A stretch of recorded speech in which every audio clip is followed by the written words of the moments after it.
So hi hello नमस्कार. तर दुपारचे 12 वाजलेले आहेत, म्हणजे दुपारता सुरू झालेलीच आहे.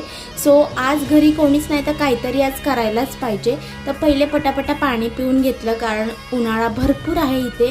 पहिली माझी कामं आवरलीत आणि आता पोटाला चटपटीत काहीतरी खायला पाहिजे. सो आलू पराठ्याची रेसिपी मी तुम्हाला देत आहे, ती पण सोप्या पद्धतीने माझ्या स्टाईलमध्ये. मी पण पहिल्यांदाच बनवत आहे, बघू फेल होते की पास होते. सो पहिल्यांदा 4 बटाटे कुकरला लावले मी, ते पण फास्ट सिटीवर. आणि मग सिटी वगैरे सगळं झालं आणि आता फटाफट आपल्याला आलू पराठ्याचं म्हणजे जे पीठ असतं ते मळून घेते. सोप्या पद्धतीचं गव्हाचं पीठ आहे, त्याच्यामध्ये मीठ वगैरे टाकायचं आणि आपण नॉर्मल मळतो तसं मळायचं, एकदम घट्ट पण आणि पातळ पण नाही. सो चुटकीत मी पटापटा पीठ मळून घेतलं. तुम्ही पण असं ट्रान्झिशन शिका.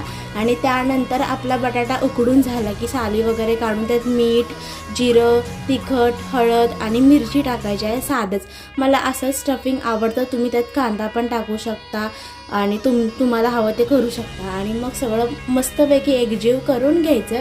आणि पहिल्यांदाच मी पराठा करते, सो त्याच्यामुळे मी नर्वस थोडी आहे. सो खूप सारे पराठे मी आधी केले आणि त्यानंतर हा मी एक व्हिडिओ घेतला, सो मला जमला. त्यात स्टफिंग वगैरे भरली आणि मग पटापटा लाटून, म्हणजे हलक्या हाताने लाटून घेतला तो पराठा.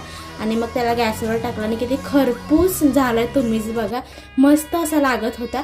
खोटं नाही सांगते, फक्त थोडंसं माझ्याकडून मीठ कमी पडलं होतं, ते पण केलं मी ॲडजस्ट त्यानंतर.